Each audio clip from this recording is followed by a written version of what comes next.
할렐루야.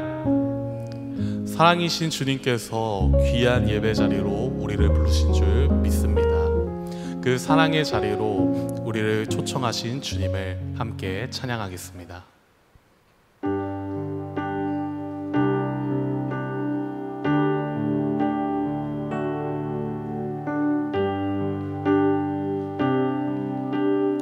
사랑이 나를 부르네. 사랑이 나를 부르네. 날 처음 지으신 그 사랑이 조금도 마르지 않고 한 번의 후회도 없는 그 사랑이 나를 부르네.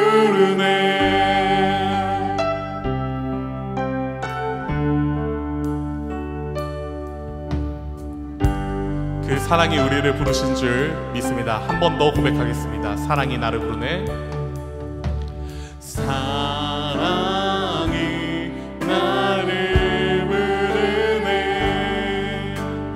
날 처음 지으신 그 사랑이 조금도 마르지 않고 한 번의 후회도 없는 그 사랑이 나를 부르네.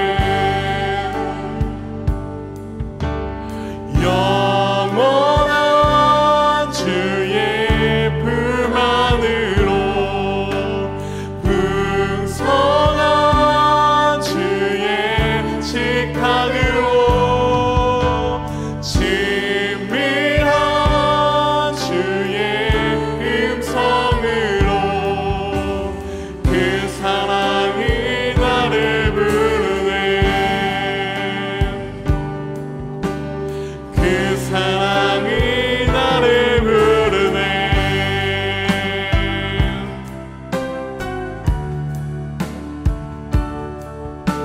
우리 다시 한번 처음부터 고백하겠습니다. 사랑이 나를 부르네. 사랑이 나를 부르네. 날 먼저 찾아온 그 사랑이 지금도 나를 보시며 여전히 함께 하시는 그 사랑이 나를 부르네. 영원한 주의 품 안으로 영원한 주의 품 안으로 풍성한 주의 식탁으로 친밀한 주의 음성으로 그 사랑이 나를 부르네. 영원한 주의 품 안으로 영원한 주의 품 안으로 풍성한 주의 식탁으로 친밀한 주의 음성으로 그 사랑이 나를 부르네. 그 사랑이 우리를 부릅니다. 그 사랑이 나를 부르네.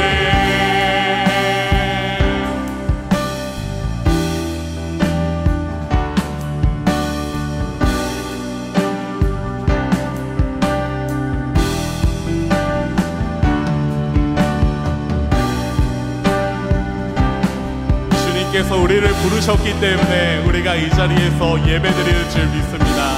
다시 한번 사랑으로 우리를 부르신 주님 앞에 찬양드리겠습니다. 영원한 주의 품 안으로 영원한 주의 품 안으로 풍성한 주의 식탁으로 친밀한 주의 음성으로 그 사랑이 나를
자리로 우리를 부르신 주님, 그 사랑을 온전히 바라보게 하여 주시옵소서.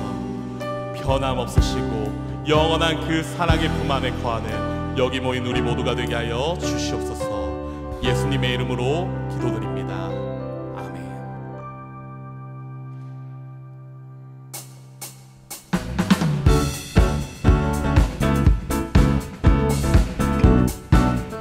우리가 사모하고 의지할 뿐 오직 주님 한 분이신 줄 믿습니다.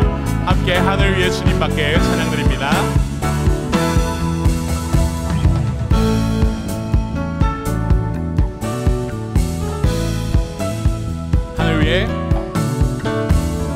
하늘 위에 주님 밖에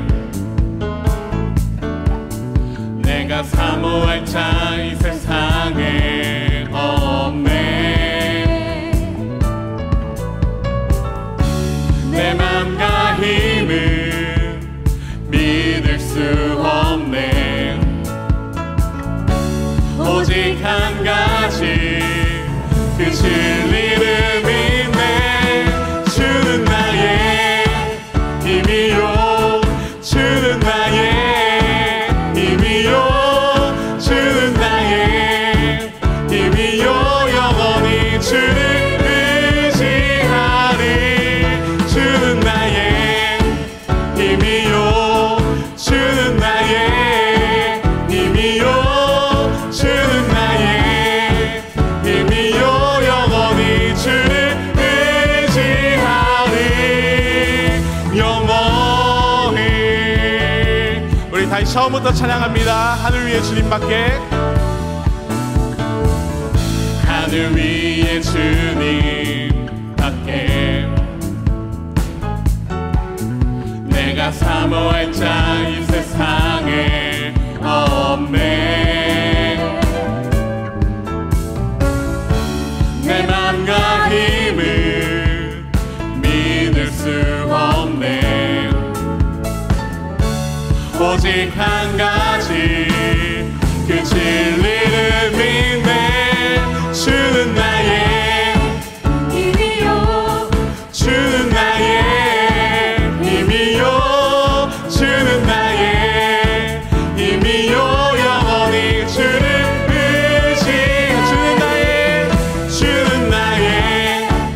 힘이요, 주는 나의 힘이요, 주는 나의 힘이요.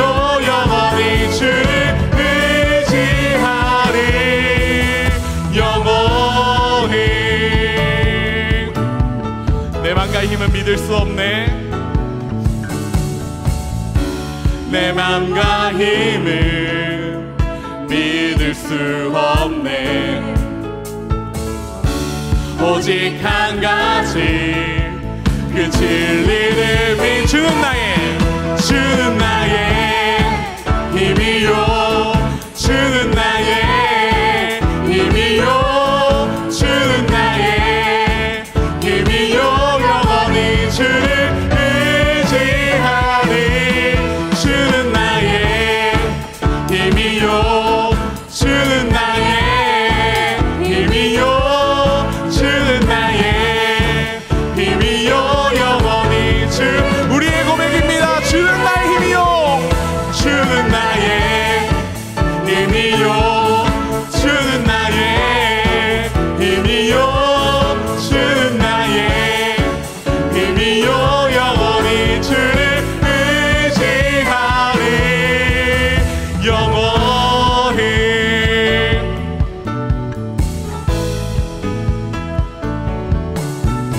아멘. 우리 이어서 고난 내용은 편히실 것과 함께 박수치며 찬양하겠습니다.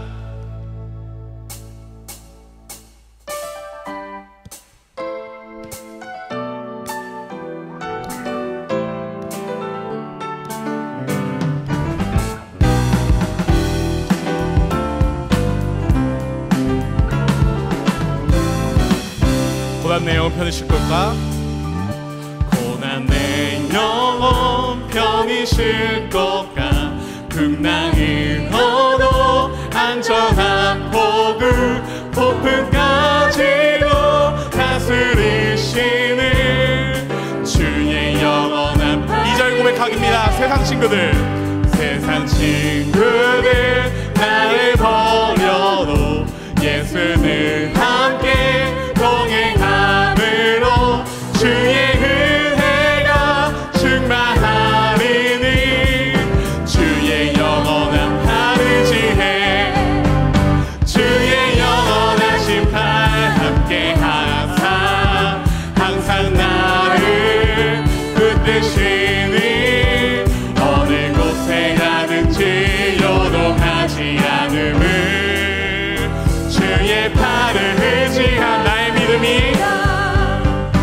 나의 믿음이 연약해져도 미리 예비한 힘을 주시며 위태할 때도 담보하시는 주의 영원한 팔을 주의 영원하신 팔 주의 영원하신 팔 함께 하사 항상 나를 붙드시니 어느 곳에 가든지 요동하지 않음을 주의 팔을 의지하 주의 영원하신 팔 주의 영원하신 팔 함께 하사 항상 나를 붙드시니 어느 곳에 가든지 요동하지 않음을 주의 팔을 의지함이라. 아멘.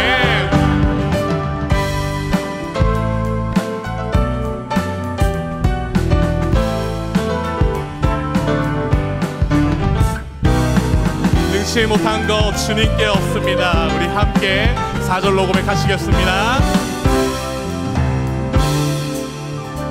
능치 못한 것 주께 없으니 나의 일생을 주께 맡기며 나의 뭐든지 대신 지시는 주의 영원한 팔을 지혜 주의 영원하신 팔 함께 하사 항상 나를 붙드시니 어느 곳에 가든지 요동하지 않음을 주의 팔을 의지하 주의 영원하신 팔 주의 영원하신 팔 함께 하사 항상 나를 붙드시니 어느 곳에 가든지 요동하지 않음을 주의 우리 한 번 더 고백합니다. 주의 영원하신 팔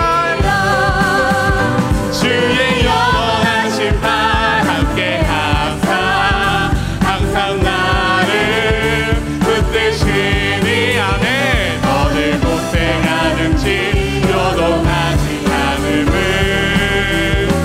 주의 팔을 의지하며 영원하신 팔로 우리를 붙드신 주님께 영광의 박수 드리겠습니다. 아멘.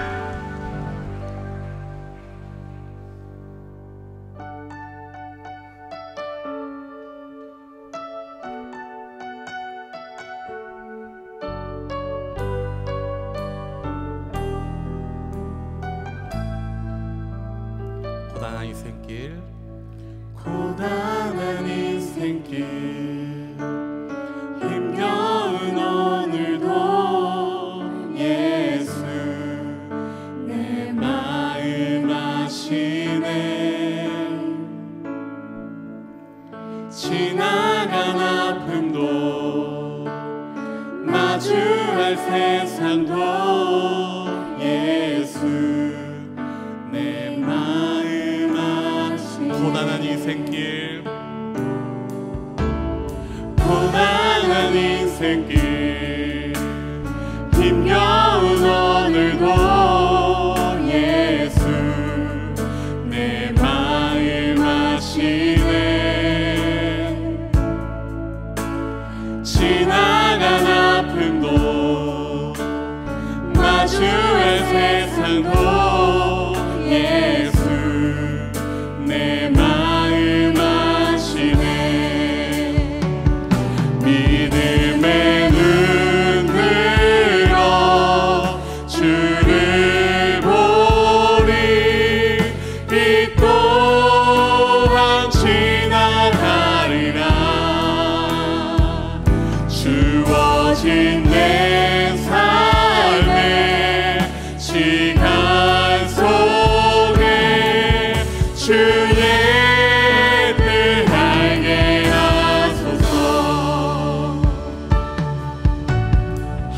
살아도 기쁨으로 가리.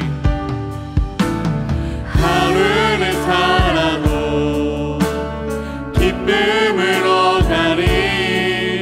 예수 늘 함께 하시네. 후회도 염려도 온전히 맡기리. 예수 늘 함께 하시네. 믿음의 눈 들어, 믿음의 눈 들어 주를 보리. 이 또한 지나가리라. 주어진 내 삶의 시간 속에 주의 뜻 알게. 믿음의 눈을 들어, 믿음의 눈 들어 주를 보리. 이 또한 지나가리라. 주어진 내 삶의 시간 속에 주의 우리 목소리 높여 고백합니다. 믿음의 눈 들어, 믿음의 눈 들어 주를 보리. 이 또한 지나가리라. 주어진 내 삶의 시간 속에 주의 뜻 알게. 믿음의 눈을 들어, 믿음의 눈 들어 주를 보리. 이 또한 지나가리라. 주어진 내 삶의 시간 속에 주의 뜻 알게 하소서. 우리의 눈을 들어 사랑이신 주님을 온전히 바라보게 하여 주시옵소서. 지금도 우리의 삶 가운데 역사하시고 일하시는 주님을 의지함으로 나아가는 우리 모두의 삶이 되게 하여 주시옵소서. 이 시간 나같이 함께 기도하시겠습니다. 할렐루야. 사랑이 많으신 아버지 하나님 감사합니다. 오늘도 이 자리 이곳 가운데 사랑으로 우리를 불러주신 주님께 감사와 영광을 드립니다. 우리의 눈에 들어 온전히 사랑이신 주님을 바라보며 나아갈 수 있는 우리의 믿음의 눈이 될 수 있도록 인도하여 주시옵소서. 우리의 믿음의 눈에 들어 우리를 붙드시고 우리를 인도하시는 그 주님만을 바라볼 수 있도록 인도하여 주시고 우리를 사랑으로 초대하시는 그 주님을 바라볼 수 있도록 인도하여 주옵소서. 넓으신 사랑의 품으로 영원하신 사랑의 품으로 우리를 안으시는 주님만을 온전히 바라보는 우리의 삶이 될 수 있도록 인도하여 주시옵고 지금도 우리의 삶 가운데 역사하시고 일하시는 주님을 의지하며 나갈 수 있는 우리 모든 삶이 되게 하여 주시옵소서.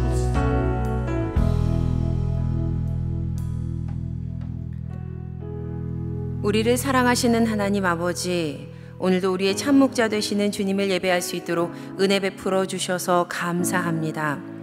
하나님의 말씀을 듣기 위해 나온 주님의 자녀들에게 이 시간 성령님의 능력으로 은혜의 말씀을 허락하여 주시옵소서. 항상 하나님 안에 거하고 늘 주님 안에서 살아가기를 결단하는 시간이 되게 하시사 영원토록 주와 동행하는 우리 모두가 되게 하여 주시옵소서.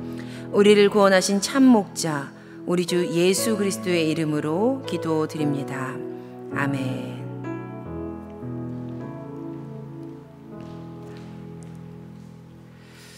네, 오늘 우리에게 주시는 하나님의 말씀 사무엘하 3장 20절과 21절 그리고 27절의 말씀입니다. 사무엘하 3장 20절부터 21절 그리고 27절의 말씀입니다. 우리 세 절의 말씀 한 목소리로 합독하시겠습니다. 아브넬이 부하 20명과 더불어 헤브론에 이르러 다윗에게 나아가니 다윗이 아브넬과 그와 함께한 사람을 위하여 잔치를 배설하였더라.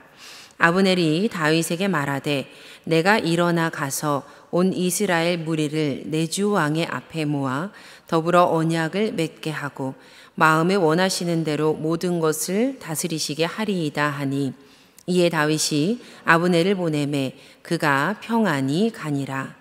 아브넬이 헤브론으로 돌아오매 요압이 더불어 조용히 말하려는 듯이 그를 데리고 성문 안으로 들어가 거기서 배를 찔러 죽이니 이는 자기의 동생 아사헬의 피로 말미암음이더라. 이는 우리에게 주시는 하나님의 말씀입니다. 아멘.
주님의 이름으로 성도님 한 분 한 분을 축복합니다.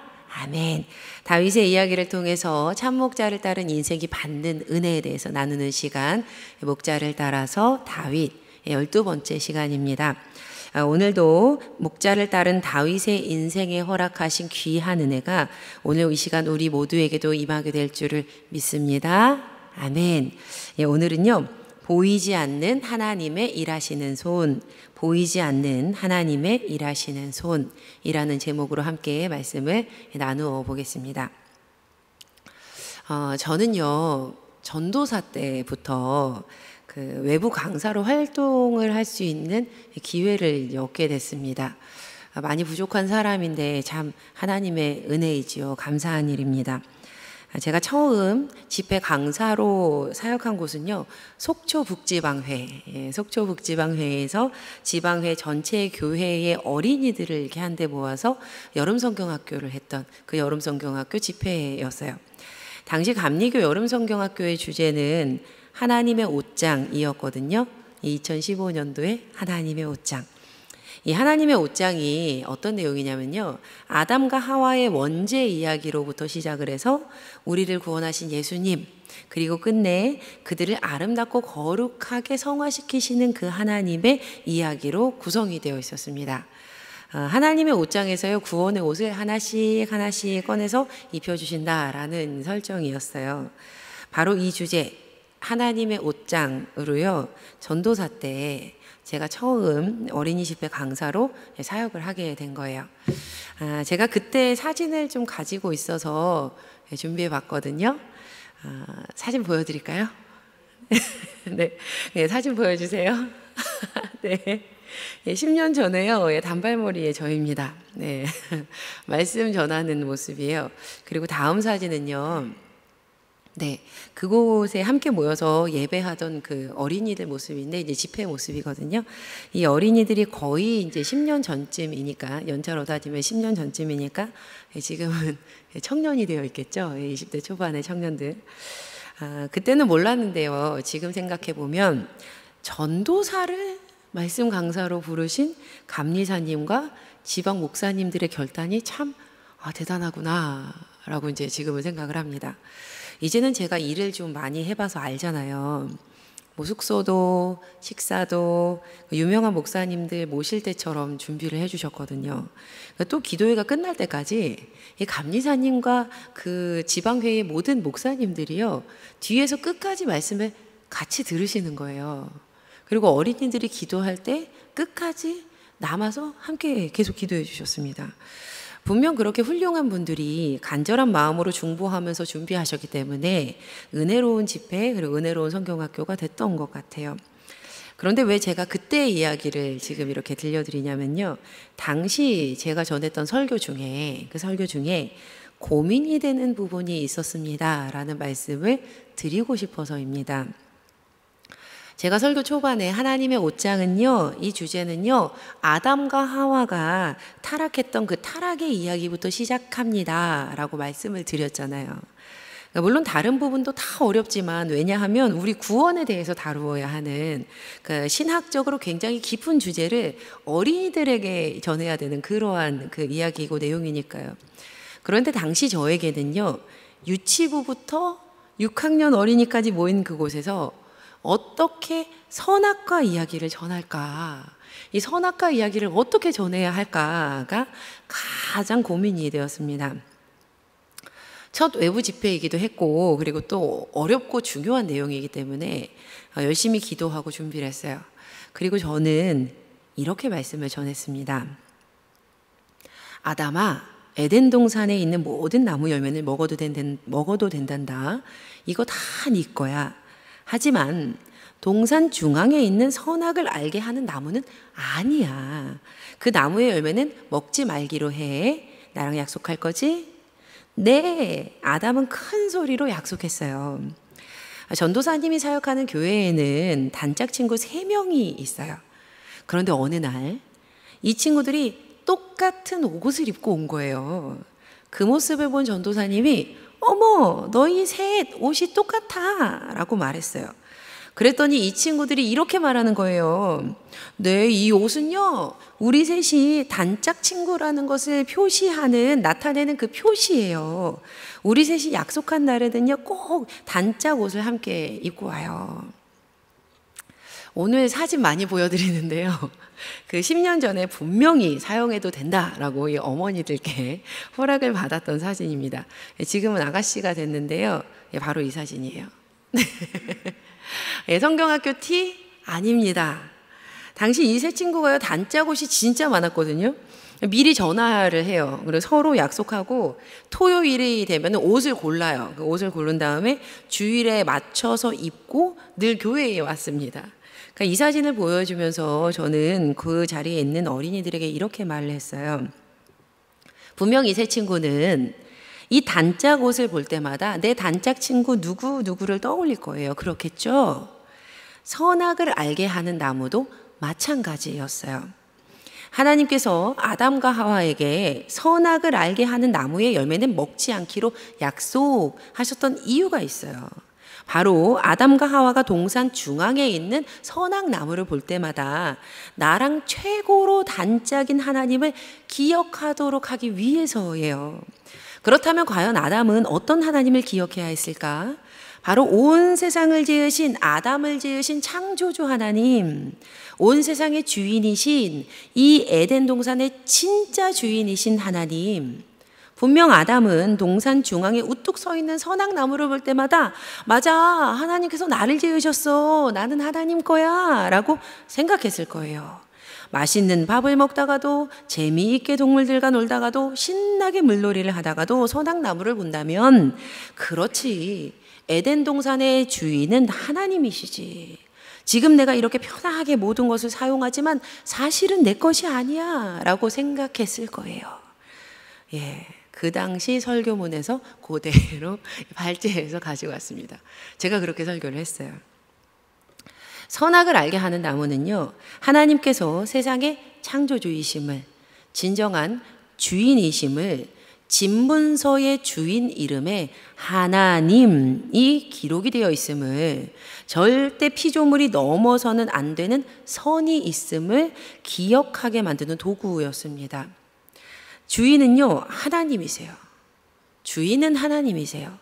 우리 피조물에게는요, 절대로 넘어가서는 안 되는 선이 있습니다. 우리는 선 넘지 말아야 하는 존재들인 거예요. 제가 대학원에서 칼바르트의 로마서 강의를 공부했을 때 비록 얕은 신학적 고뇌였지만 그동안 공부하면서 풀리지 않았던 그 고민이 해결되는 경험을 했습니다. 조금 어려울 수 있지만 천천히 잘 들어봐 주세요. 제가 공부하고 이렇게 서머리한 내용인데요.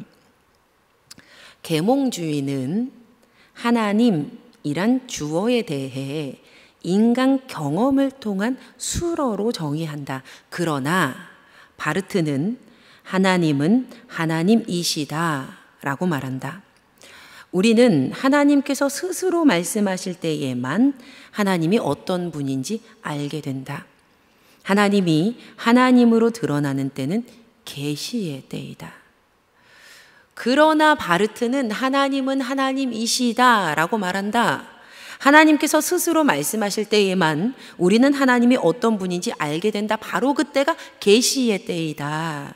저에게 신학의 고뇌 중 많은 부분, 아니 모든 것이 해결되었습니다. 그치, 그렇다, 맞아.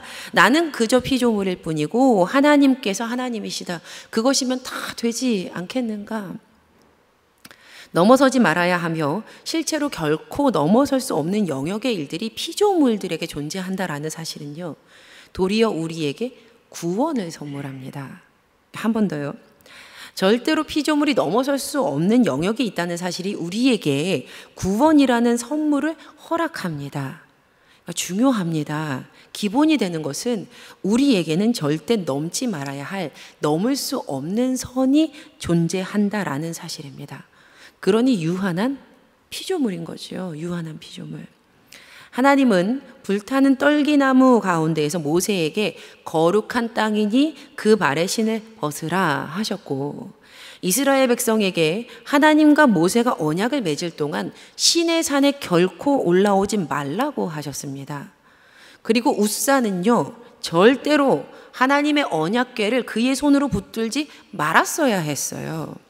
하나님은 우리에게 절대 넘어서지 말아야 할 바운더리, 그 영역들을 제한하셨습니다.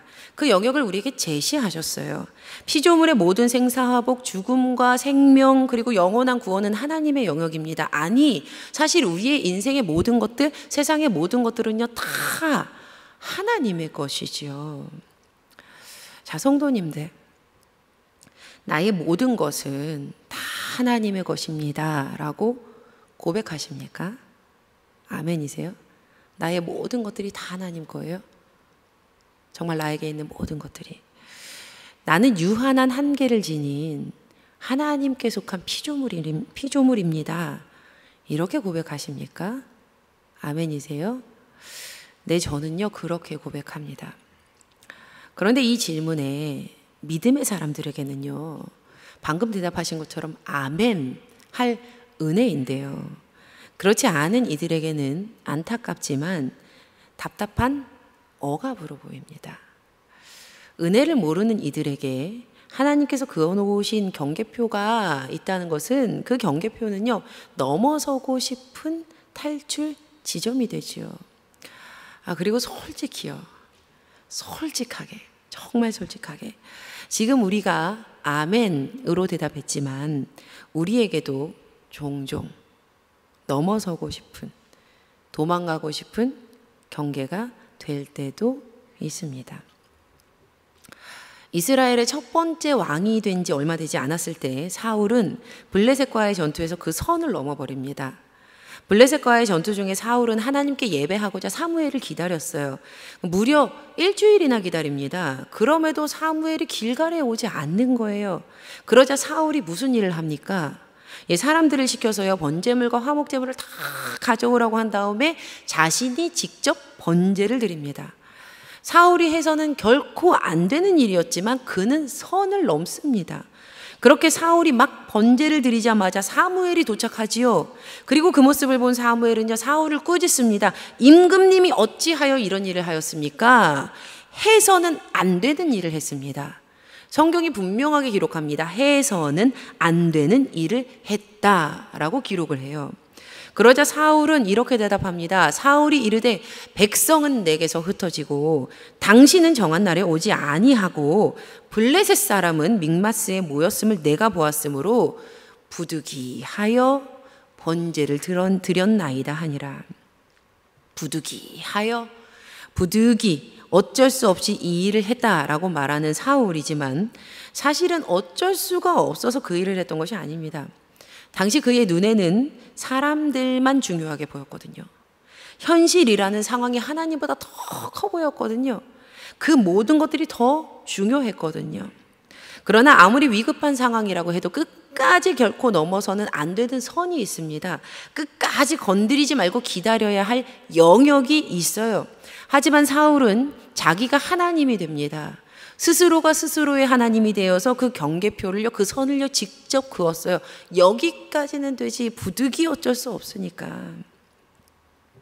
성도님들, 주님의 자녀인 우리도요 믿음을 놓칠 때 우리 또한 하나님의 경계표를 무시하게 됩니다. 사울의 첫 모습은요 굉장히 신실했어요. 우리만큼, 아니 우리보다 더 믿음이 좋았을지도 모르겠어요. 굉장히 신실한 그 사람. 믿음이 있는 이들도 하나님을 놓치면 비교적 쉽게 보암직하고 먹음직한 선악과를 따서 먹는 거예요. 그런데 우리가 그 선을 넘었을 때 우리는요 보이지 않았지만 볼 수 없었지만 오늘도 완벽하게 온전하게 일하시는 그 하나님의 손을 놓치게 됩니다. 내 삶에 보이지 않는 하나님의 일하시는 손이요 영영 없어지게 되는 거예요. 굉장히 무서운 일이죠. 네, 무서운 일입니다.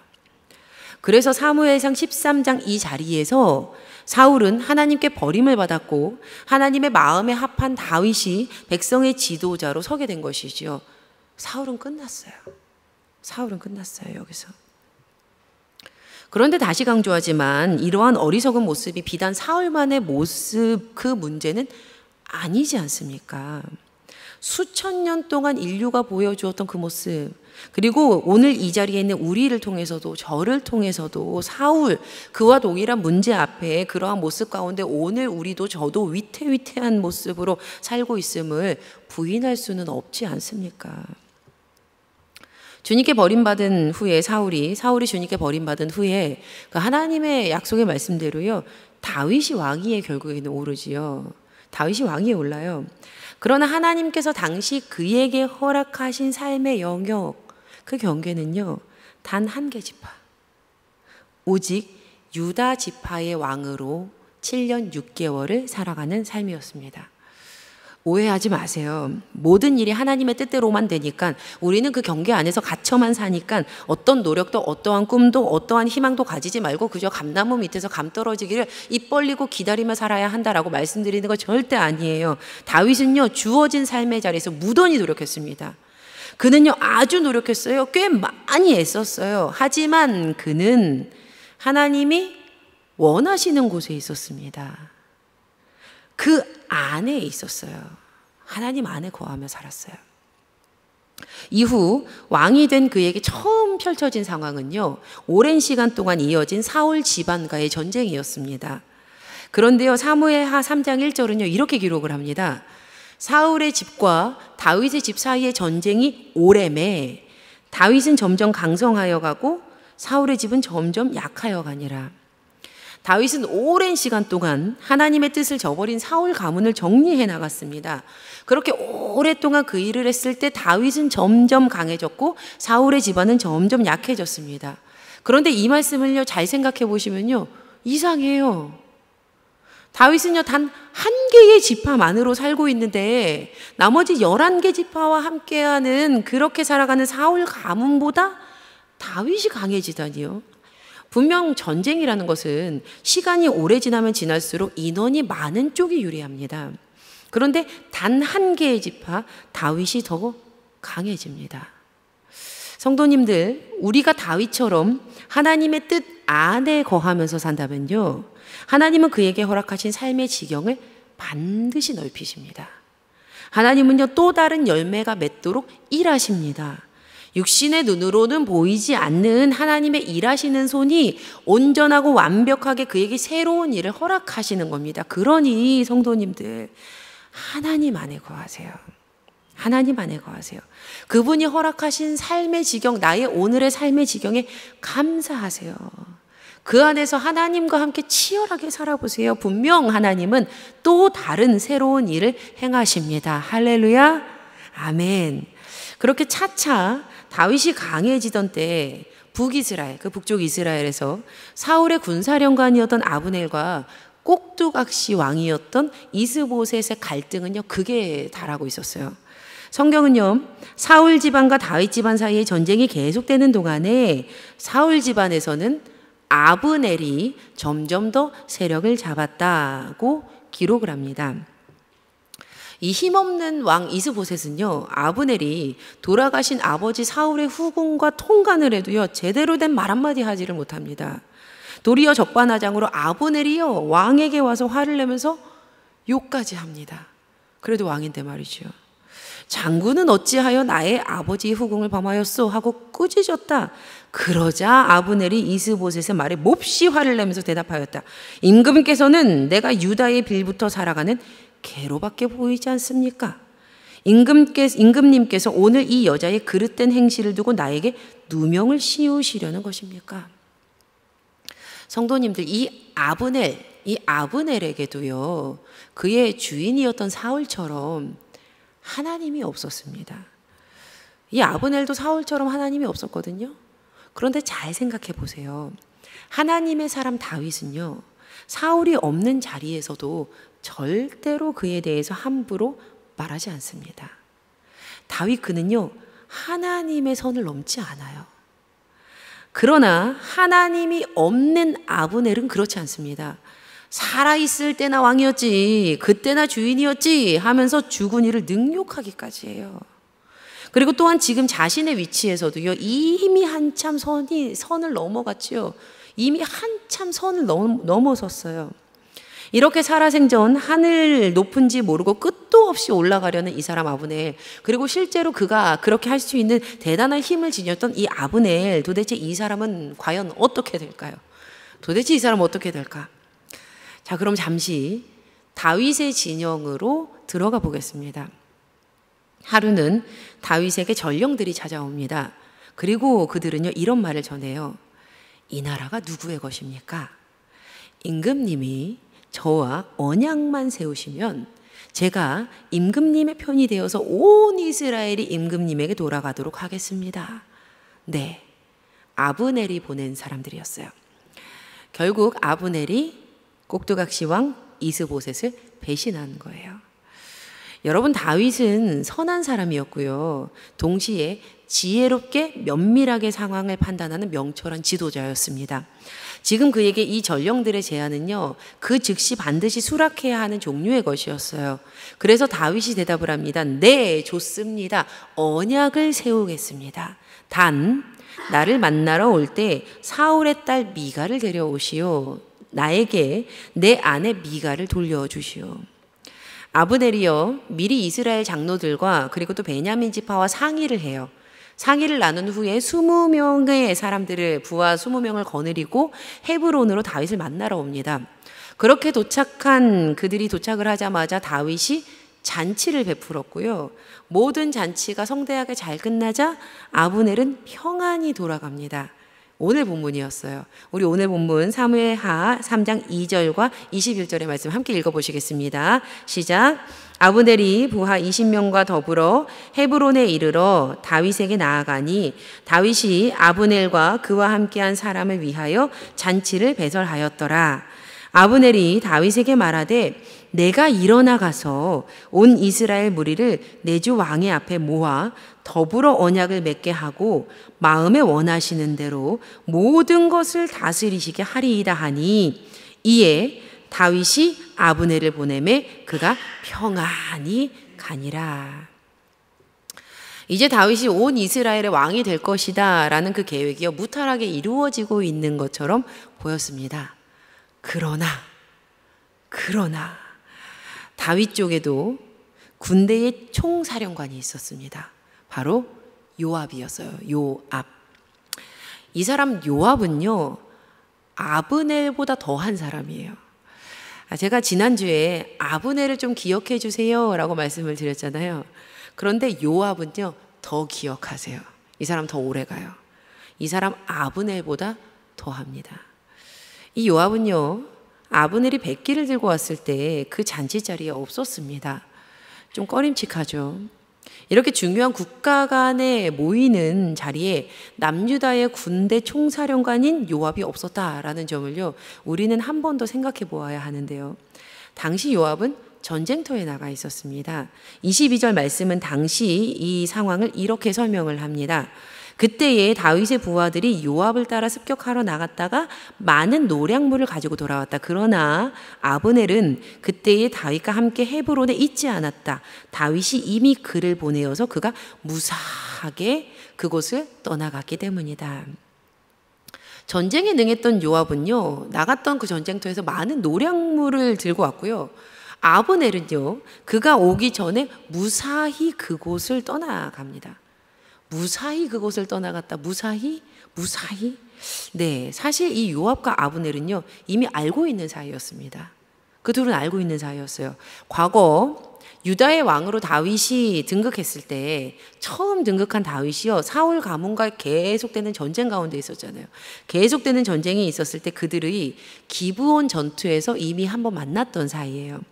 아브넬이 요압에게 직접 전투 방식을 제안하기도 했고요. 요압도 찬성하면서 서로 대화를 이어가기도 했던 그러한 관계입니다. 그런데 바로 그 기브온 전투에서 아브넬이요, 다윗의 군대 총사령관이었던 이 요압의 동생을 죽이는 사건이 벌어지게 됩니다. 죽은 요압의 동생 이름은 아사헬이었어요. 아사헬.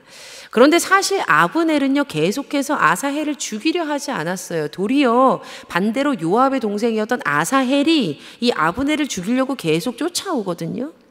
아브넬을 뒤를 돌아보면서 아사헬 바로 너였구나 하고 말하니 아사헬이 그래 바로 나다 하고 말하였다. 그러자 아브넬이 그를 타일렀다. 나를 그만 뒤쫓고 돌아서서 가거라. 여기 나의 좌우에 있는 젊은이나 한 사람 붙잡아서 그의 군복을 벗겨가지고 가거라. 그러나 아사헬은 그가 뒤쫓던 길에서 물러가려고 하지 않았다. 아브넬이 다시 한번 아사헬을 타일렀다. 너는 나를 그만 뒤쫓고 물러가거라. 내가 너를 쳐 죽여서 너를 땅바닥에 쓰러뜨려야 할 까닭이 없지 않느냐. 내가 너를 죽이고 어떻게 너의 형 요압을 보겠느냐.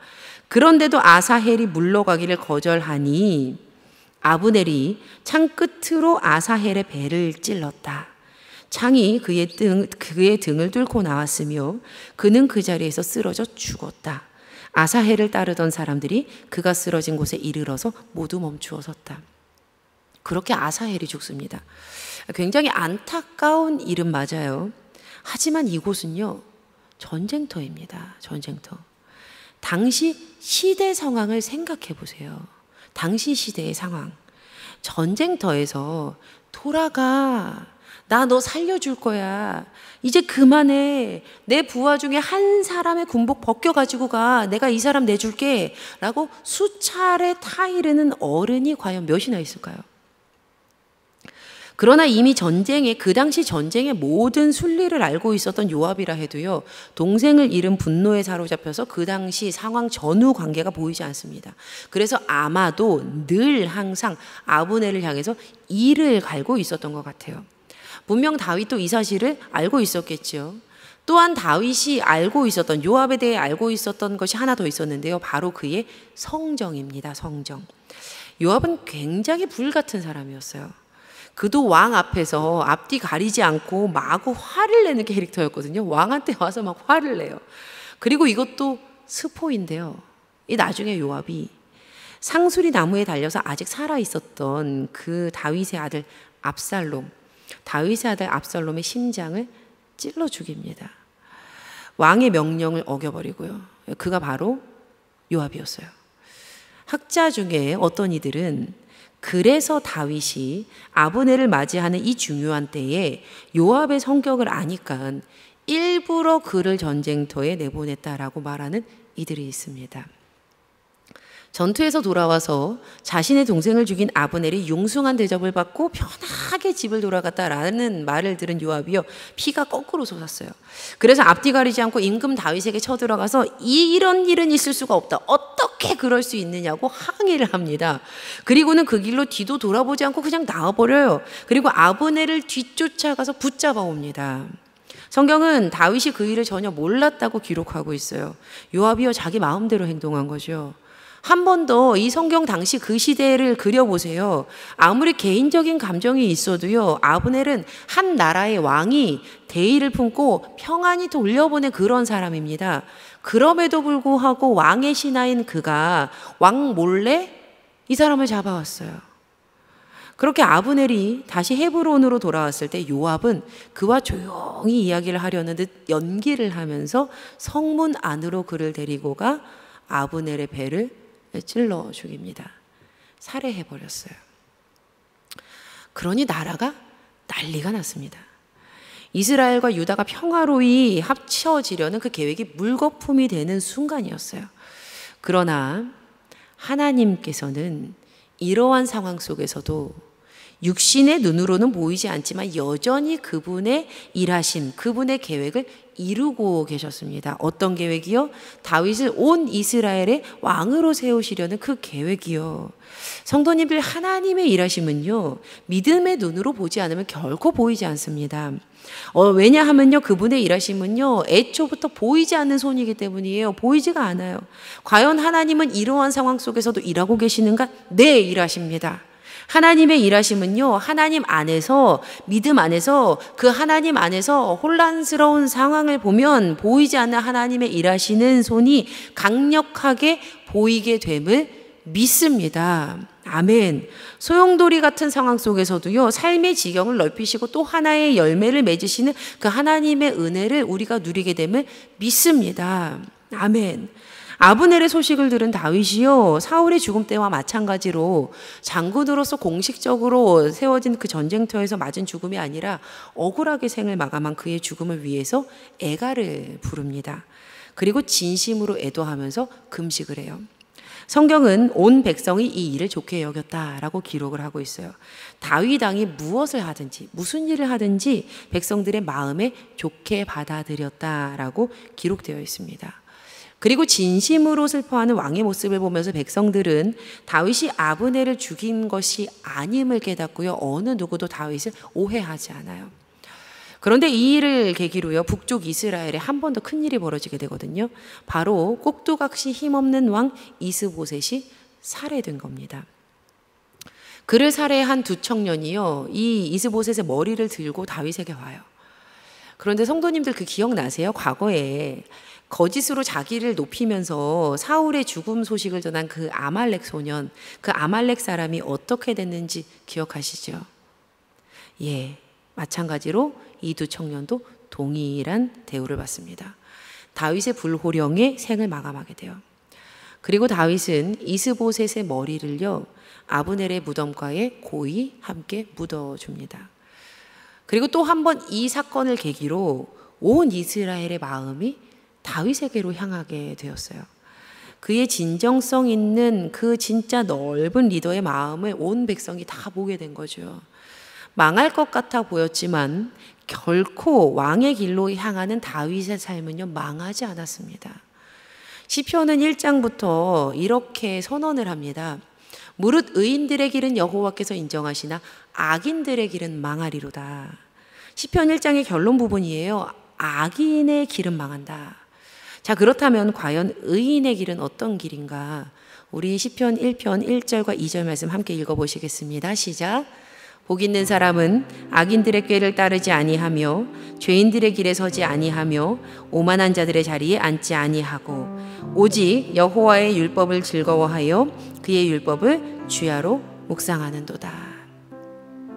죄인의 길로 비껴가지 않고 하나님의 길 안에, 그 길 안에 서 있는 사람, 그 하나님 안에 거하는 사람, 하나님의 경계표를 벗어나지 않는 사람, 하나님의 말씀 안에서 주야로 밤낮으로 그 말씀으로만 사는 사람. 우리가요, 하나님의 경계를 벗어났을 때, 그 선을 넘어갔을 때 그때 생기는 가장 큰 위험은요, 더 이상 우리 인생에 하나님의 일하심이 보이지 않게 된다는 것입니다. 하나님의 일하심이 더는 없어요. 그 길이 더는 이어지지 않아요. 저는 오늘 이야기에서 등장한 아브넬과 이스보셋의 그 마지막 부분 있죠. 인생의 마지막 부분. 그거는 하나님의 일하심을 벗어난 이들이 스스로 자처한 결말이라고 봅니다. 스스로 선을 넘었으니까요, 그 선 넘어 낭떠러지로 떨어지는 것은요, 자신들이 자처한 길이에요.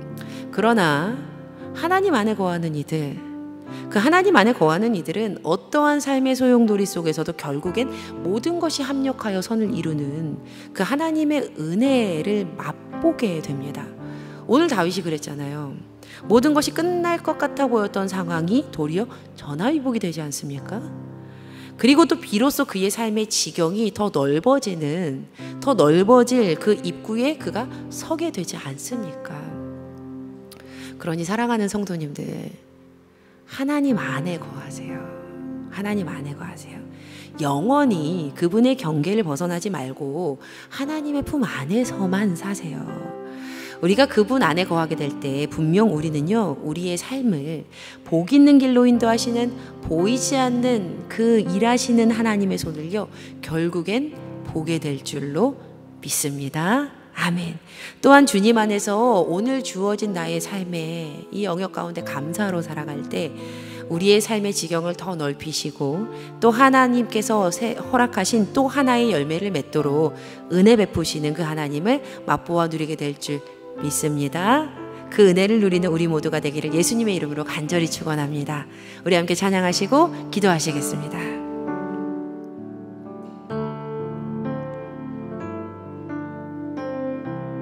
함께 고백합니다. 그는 나의 주 아버지, 그는 나의 주 아버지, 내 영혼을 불밭에 누이시고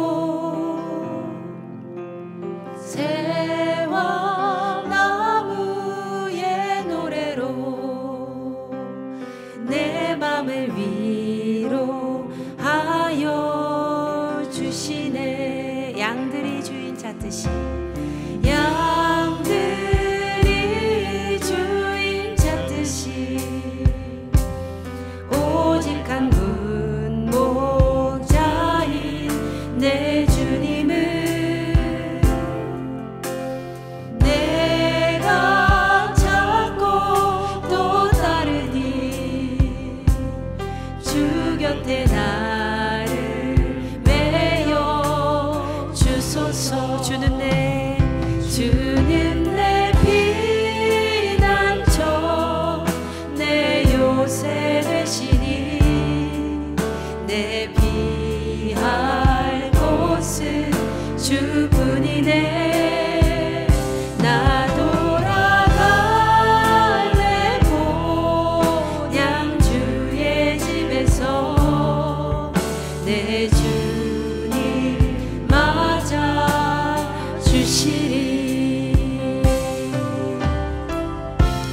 양들이 주인 찾듯이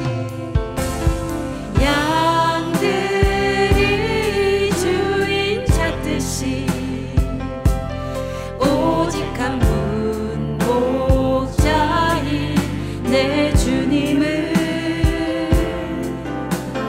내가 찾고 또 따르니 주 곁에 나를 메어 주소서. 주는 내 피난처 내 요새 되시니 내 피할 곳은 주뿐이네. 나 돌아갈래 본향 주의 집에서 내 주님 맞아 주시리. 우리 이 시간 함께 기도하겠습니다. 우리가 하나님 안에 거할 때요, 우리는 하나님의 일하심을 보게 될 것을 믿습니다. 지금 나의 눈에 하나님의 일하심이 보이지 않는다고 해서 낭망하거나 낙심하지 마세요. 그때에 더욱 하나님의 품 안에서 살고자, 우리 안에서, 주님 안에서 살고자 더욱더 노력하세요. 우리가 믿음의 눈을 열고 신앙의 눈을 가지면 이러한 상황 속에서도 선하게 일하시는, 보이지 않는 하나님의 일하시는 손을 보게 될 것입니다.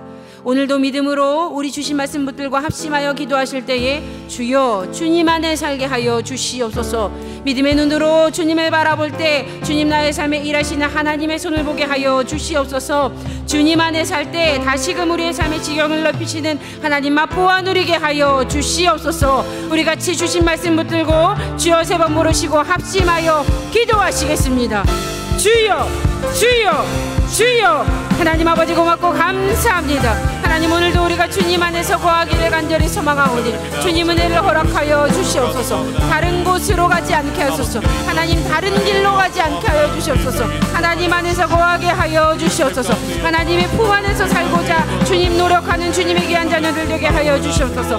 하나님의 품 안에서 살아갈 때에 하나님 어떠한 상황 가운데에서도 선하게 역사하시고 일하시고 우리의 삶의 지경을 넓히시는 주님의 손을 보게 될 줄 믿사오니 하나님 은혜를 허락하여 주시고 믿음을 더하여 주시옵소서. 그리하여 오늘도 주님 안에 거하고 내일도 주님 안에 거하고 영원히 주님 안에 거하며 오늘 우리에게 주어진 귀한 하루 가운데에 감사로 주님께 영광 돌려드리는 삶 되기를 간절히 소망하오니 주님 은혜를 허락하여 주실 줄을 믿습니다. 늘 주님의 품 안에 살기를 결단하오니 주님 오늘도 역사하시고 주님 인도하여 주시옵소서. 아버지 주실 줄 믿습니다. 선한 목자 되시는 하나님 아버지, 오늘도 귀한 말씀 허락해 주시니 감사합니다. 우리에게 하나님을 떠나 살지 않는 은혜를 허락하여 주시사 늘 하나님 안에 거하며 늘 주님 품 안에 살게 하여 주시옵소서. 그리하여 육신의 눈으로는 보이지 않으나 우리를 선한 길로 인도하시는 하나님의 일하시는 손을 볼 수 있는 믿음의 눈을 허락하여 주시옵소서. 주님 오늘도 주님께 기도의 제목을 담아드리는 모든 예물 가운데에 하나님의 마음이 있는 곳에 사용하는 은혜를 허락하여 주실 줄을 믿습니다. 또한 기도에 응답하시는 하나님을 만나는 귀한 예물 되게 하여 주시옵소서. 주님 이 자리에 연약하고 부족하여 드리지 못하는 안타까운 손길들의 역사하시사 주님께 드리는 결단과 믿음의 용기를 허락하시고 주께 드릴 때에 채우시고 넉넉히 하시는 먼저 찾아오시는 주님을 누리게 하여 주시옵소서. 주님 오늘도 주신 말씀 붙들고 삶으로 돌아가는 주님의 자녀들에게 더 견고한 믿음을 허락하시사 믿음으로 믿음에 이르는 은혜를 맛보게 하여 주시옵소서. 이제는 우리 주 예수 그리스도의 은혜와 살아계신 하나님 아버지의 무한하신 사랑하심과 성령님의 감화감동 교통 인도하심의 귀한 은혜가 참목자 주님 안에 영원히 거할 우리 사랑하는 성도님들 위해 우리 교회와 이 지역과 나라와 온 세계 열방 가운데 이제로부터 영원까지 함께 하시기를 우리의 참목자 되시는 주 예수 그리스도의 이름으로 간절히 축원하옵나이다. 아멘.